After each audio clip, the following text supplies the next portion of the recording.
For me, there's lots of different ways we can look at talent management, but for me, the area that I think will be most impactful and helpful to our listeners and to you is that we actually drill down into what does a really successful salesperson look like. So rather than focus at the sales leader level, let's have a look at the really common behaviours that we see come out from really high-performing individual salespeople.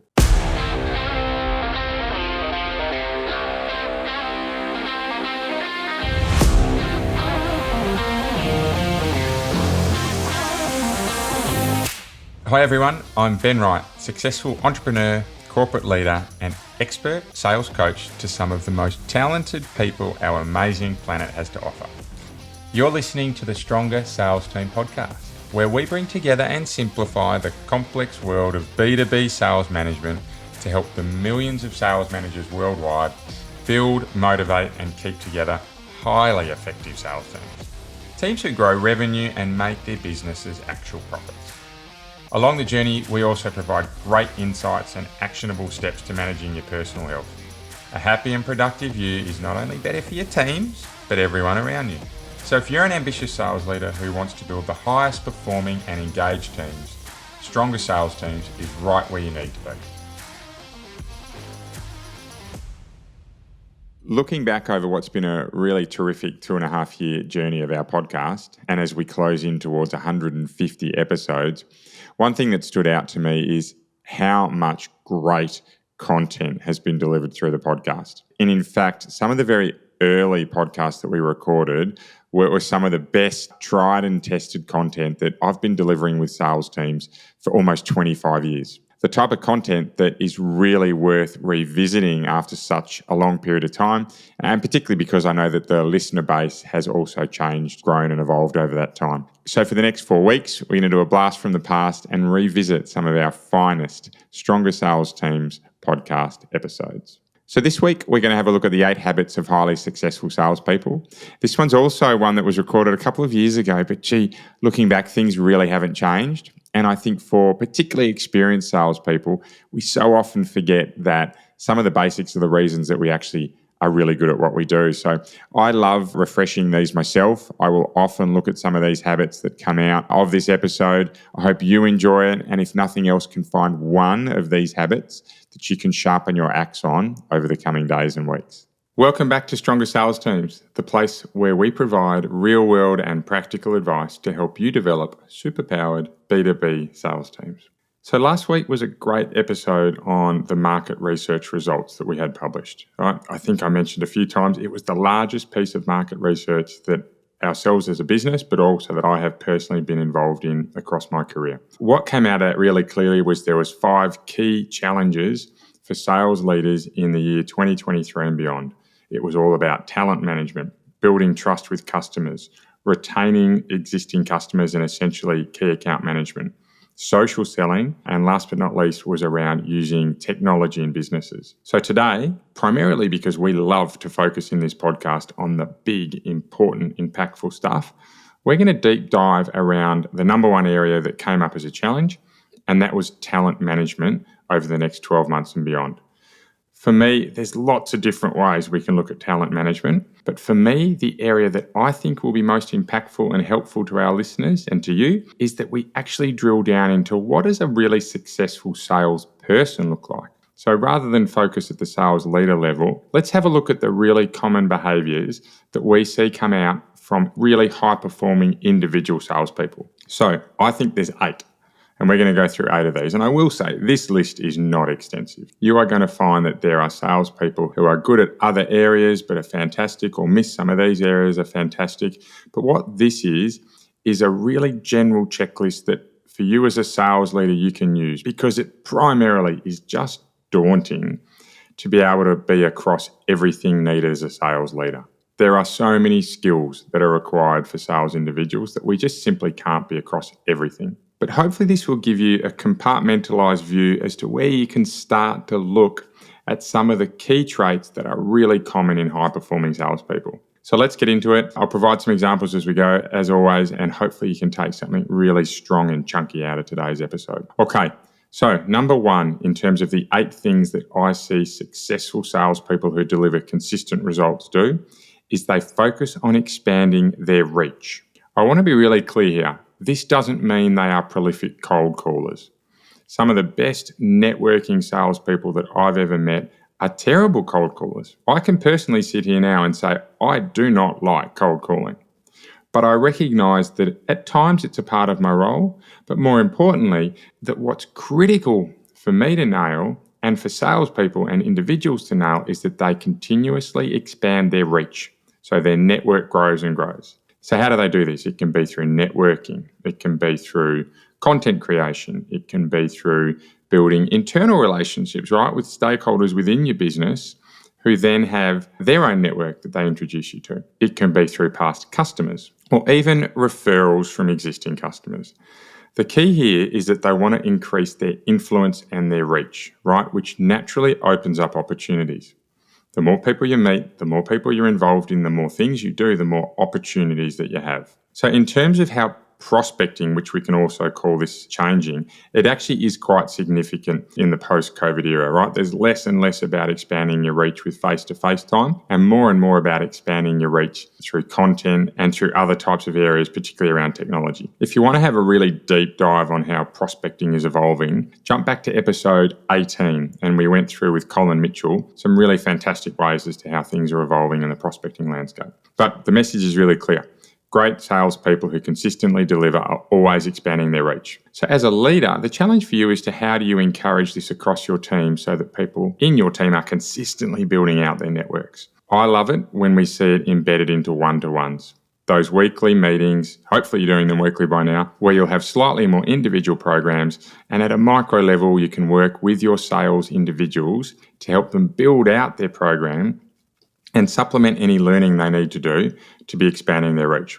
But without doubt, absolutely critical, they must be expanding their reach and increasing their influence to consistently be bringing in results. Okay, number 2 that I'm seeing, again, a really strong, impactful one is that the great salespeople, the consistent salespeople, they spend lots of time understanding the problem the customer has or the opportunity they're trying to capitalize on before they get into talking about their brand or their business or them as an individual. So they really want to know that the customers are clear that they care before they talk about how much they know.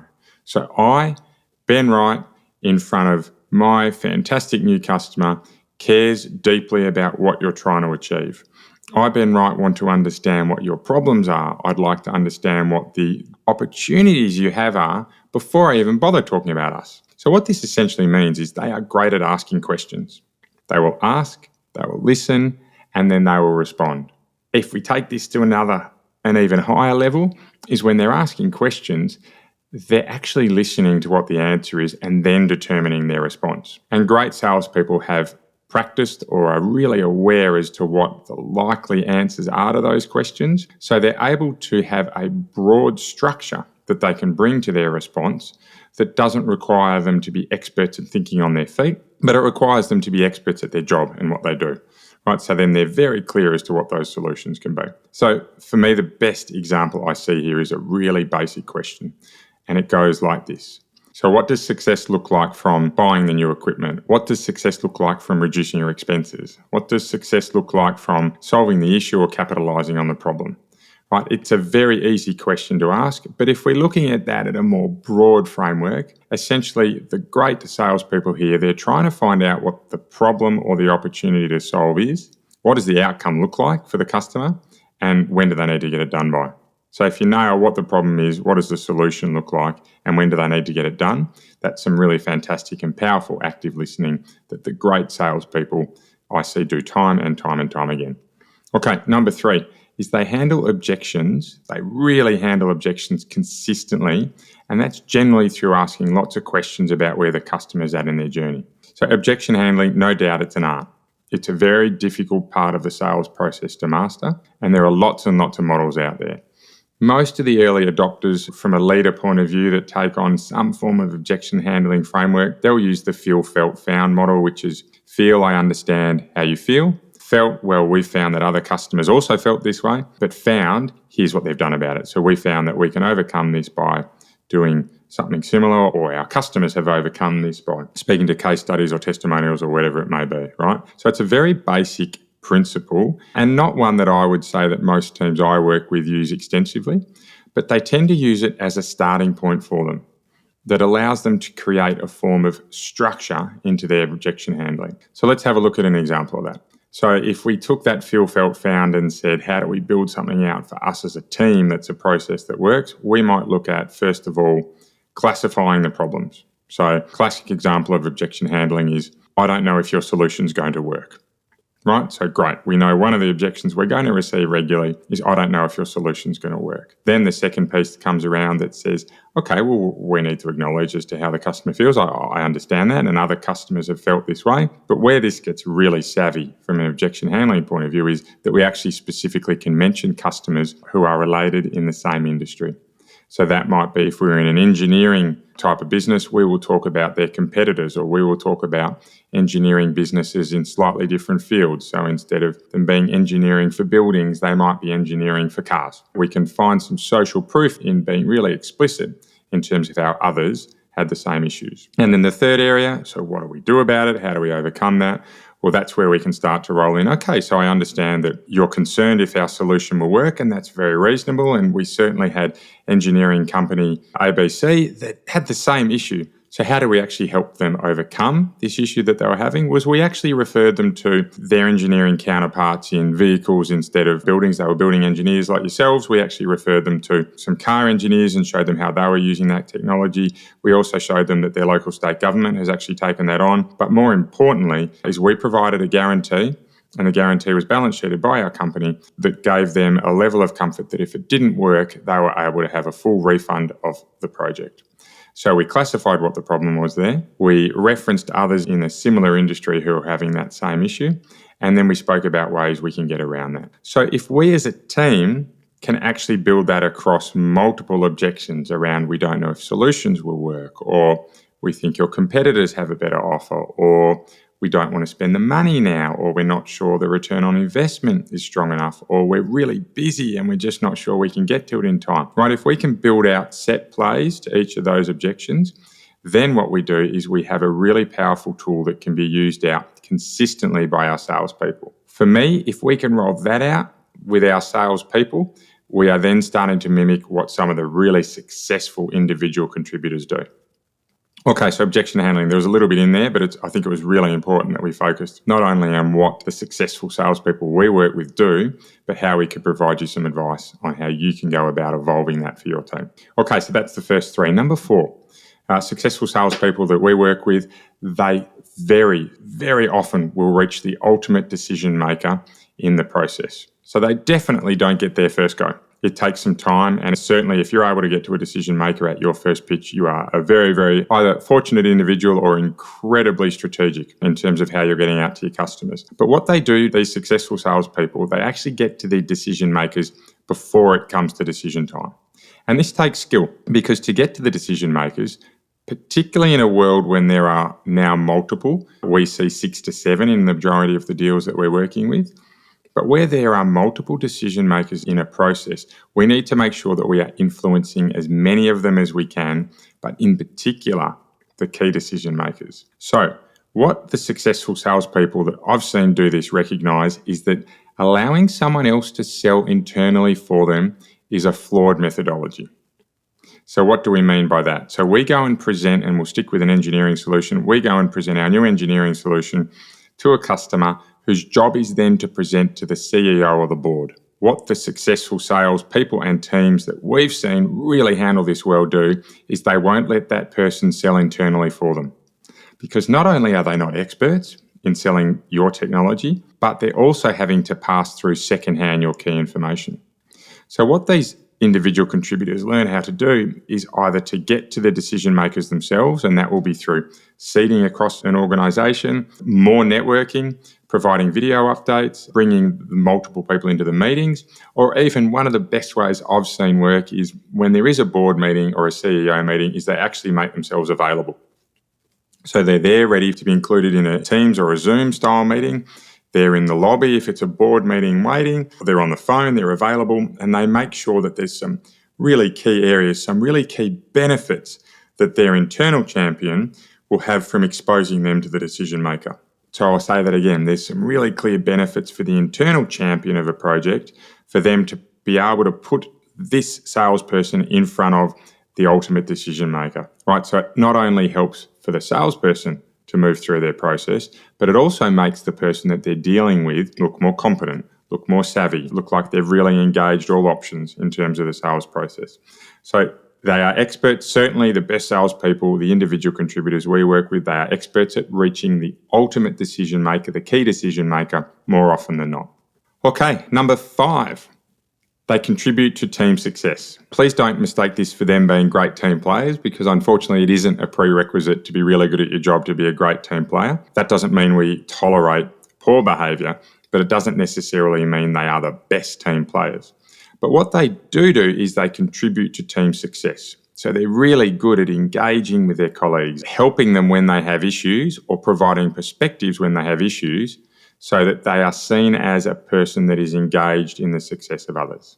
Okay, so what this helps each of these individual salespeople do is it actually allows them to learn new viewpoints. So by engaging themselves in contributing to team success and helping others when they need to, they're learning more viewpoints and getting better and better themselves.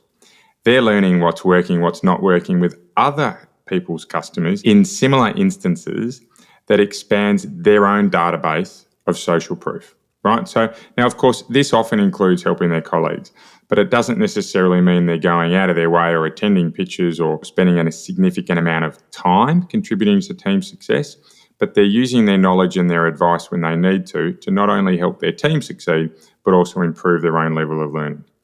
So in terms of, as a sales leader, how you can foster this for your team growth, I would try and get these people front and centre with your teams to provide their solutions and their advice as often as you possibly can. What we'll see happen out of that is not only will they contribute to team success, but others will be dragged along for the ride and tend to continue to help themselves, right? So we're putting these people up in lights internally. Okay, so that's number 5. Number 6 is really successful salespeople that we see consistently delivering results have an appetite to learn that doesn't diminish with their experience. Too often I see salespeople that have been in the industry or been salespeople themselves for really long periods of time, and their appetites to learn have soured, or they take the attitude that says, you know what, I know what I'm doing, leave me be. Those that continually succeed, they are all about learning new things, because as the last few years has shown us, perhaps in a more impactful way than normal, but certainly what they've shown us, is that if you don't continue to learn and evolve, you will not sell. So those salespeople that are still relying on face-to-face selling as their absolute number one requirement, more often than not, they are not succeeding. Right? Now, there are, of course, exceptions to this, and there are, of course, face-to-face salespeople that continue to do well. But those people that are succeeding now versus 3 years ago have learned how to embrace remote selling, video selling, influencing and building relationships via other means than face-to-face, right? It also helps them avoid bad habits creeping in, because the more you're learning, the more you're actually re-cementing some of the basics of selling, which stops some of those habits that can come into your repertoire, stops them, keeps them at bay, right? So I'm going to have a whole future podcast around learning and what we do as a business and what I do as an individual to really keep me learning at a rapid rate. However, a bit of a sneak preview, I guess, on this one is that it's all about creating structures to learn that can be built into your day. Right, so having content learning, so subscribing to really impactful newsletters or subscriptions or types of information sources that you know work for you. It's listening to podcasts when you're doing something else, right? So it's not about stopping to have to learn. It's learning from your peers at the most appropriate moments. It's learning from team training sessions, whether you're running them or not, from coaching, from mentoring. There's lots and lots of ways you can learn. Just need to make sure that you have your mind open to be recording those learnings as much as you possibly can. So absolutely, without question in my mind, it's critical that for individual salespeople to be succeeding, they need to be open and driving new learning as often as they possibly can. I'll leave this one with actually a personal example before we jump on to number 7, and that's myself. I had to make a presentation last week and I hadn't yet embraced using AI to do a presentation for me. I actually used a tool that I put all of the content into this tool, so it was all my thinking, but what it did was it spat out the graphical design for me. That was really impactful for me because it actually allowed me to spend less time on the design and more time on the thinking and the content, which resulted in a better pitch and presentation deck for me. that wouldn't have happened if I wasn't open to self-learning and driving that. So for me, classic example as to how you can succeed here. All right, number 7, we've got 2 more to go.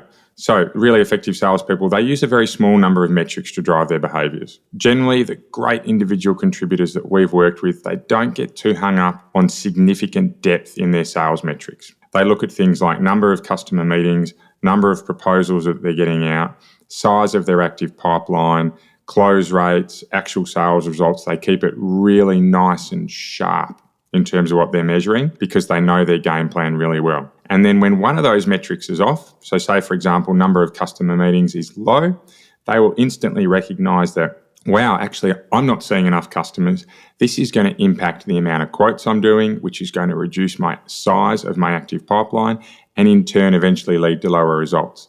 I need to pivot and spend a little bit more time on generating some new business and prospecting, right? Same would be with active pipeline. If your active pipeline is starting to drop, then they can drill down into that and say, hey, is it dropping because I'm not spending enough time generating new business? Am I generating the wrong types of customers? Am I closing them too early? Is there something wrong in my pitch, right? And they'll really allow them to drill down. But just by focusing on a few metrics, it avoids that haze of indecision or haze of uncertainty as to when things are going wrong. We actually have a very similar approach here. I've spoken about our 3-box model, which is at strongersalesteam.com/3box. So 3box. You can download that. It's a free resource. It's fantastic for measuring sales metrics. But I consistently see that across great performing salespeople that they keep it simple. Okay, last but not least, we've alluded to something similar to this in the first 7, but highly successful salespeople have customer as their main focus. They are always on top of their customer's journey, where they're at, what needs to happen next, right? What are the roadblocks? What's the objections as we've spoken about? They're really invested in their success. So when you can be so invested in someone's success, it just helps you build relationships, build strength, build credibility, and allows you to then move forward with far more confidence with these customers. So for me personally, as a sales leader, when I'm trying to identify if a salesperson is on top of their customer game and if customers really are their focus, is I'll actually talk through their deals or their projects with them, because it becomes really obvious when a salesperson is across all of their deals because they can talk them through with you without referring to notes. So great little tool, one you can try it yourself, and please feel free to let me know how it goes. Okay, so we've gone through 8 areas, which I've really clearly labelled as not the exclusive areas that we see successful salespeople succeeding at, but certainly 8 of the most common areas where we see really good, consistent individual contributors perform at. Number 1 was all about expanding reach, their network. Number 2 was understanding the customer's problem to solve or opportunity that's at hand. Number 3 was objection handling. So it's omnipresent in everything they do and they have a really great structure behind it. Number 4 was they know how to reach the ultimate decision maker. Number 5 was they contribute to team success. So they're part of the team and they're happy to add value.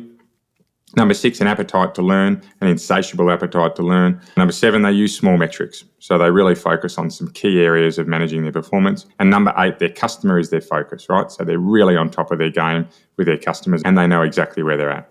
Okay, so what would I recommend you do from here to see how your team's going in these type of areas? First thing I'd do is at a team level, I would have a look at yourself as to how they're going. So measure your team across those 8 metrics, perhaps give them a number out of 10, right, and have a look how they're going. Then I'd also do that at an individual level. So at a team level, you will find opportunities, for example, to spend more time on reaching the ultimate decision maker, right, or objection handling. And you can roll that out at a team training level. But then what you might find is one person within your team, actually they're not reaching decision makers because they have actually stopped expanding their reach. So they're not getting out to enough customers, they're being a little bit lazy in their prospecting, and you can start to work with them at that level. If you're doing this, I would strongly encourage you to get your team to self-rate also before they look into this. So then you can actually have a level of congruence in what you're talking through. And more importantly, if you see things differently, it allows you to have a really productive discussion as to what you can do about it. So if you see some areas of opportunity, I really hope you do, set some goals, set some dates to achieve them by, diarise them, and then review progress at those dates. I'd love to know how you go. So please, if you have time to, get in contact and tell me what worked and what didn't. Okay, so final word on this is, again, just to be really clear, these are not the only metrics of successful salespeople, so please use these as a guide. If you find something else that your teams are really successful at, that's absolutely fine. But if you can find one or two things out of this that are going to work really well for your team to improve, then I'll be really pleased for the 25 or 30 minutes you've spent listening to the podcast. Okay, so lots that we went through there. If you weren't able to capture all of that, please jump onto the show notes in your own time. They're on the website or on your podcast directory, the website being strongersalesteams.com. Also, if you'd like some help, please book in a free discovery call with me. I love helping people specifically. I love spending the time to work out exactly what you might need. You can get me through social media or directly through the business, and I'm across every connection that comes in. So I would love to hear from you. But before we leave today, our health and wellbeing tip, I've been focusing quite a lot on mental health with these, and I'm going to continue to do so for another week or two. But today I want to talk a little bit about what happens when you're feeling anxious. Feeling anxious is really normal, and it's something that affects lots of us at very, very different times in our lives. I can say really openly that anxiety is something that I have had to battle with constantly throughout my career. I'm not afraid to talk about it, but I'm very conscious of making sure I do something about it. So I have two hacks that I use when I'm feeling anxious. The first one, which is probably the most important for me, is that I cure anxiety with action. So when I'm nervous or worried or upset about something, I will generally try to determine what the issue is and think about some small items, much like the tip I gave last week about ensuring that you break the complex into simple steps, is I'll actually break that down and then get really busy. And that then helps me move forward and build momentum. The second one is, and this is actually from a statistic that I heard from one of the businesses that I coach. So thank you, Cameron, for sharing this. What we worry about 80% of the time doesn't come through. I think the exact number was 83%. So 8 out of 10 times when we are worried about something, it doesn't actually come true. And then of the remainder, almost 20% that's left, only 15% of that is when we see the worst case come true. So that number actually equates out, when you pull those numbers back, that means once in 33 times that we worry, does it actually come true. So what that says to me is there are 32 out of 33 times that worrying is a complete waste of time.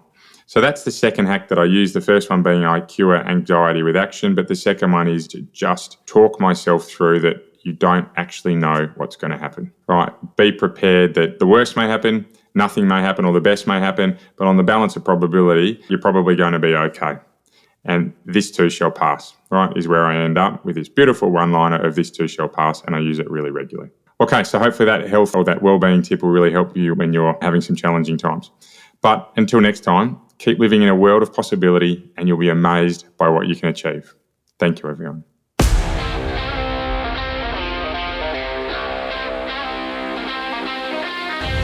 Want to be kept up to date with any of our free materials to help you build the best sales teams possible? Well, the easiest way you can do so is to follow us on your favourite social media channel. We're at Stronger Sales Teams on most of them, and if you DM us Stronger, we'll send you right back some great resources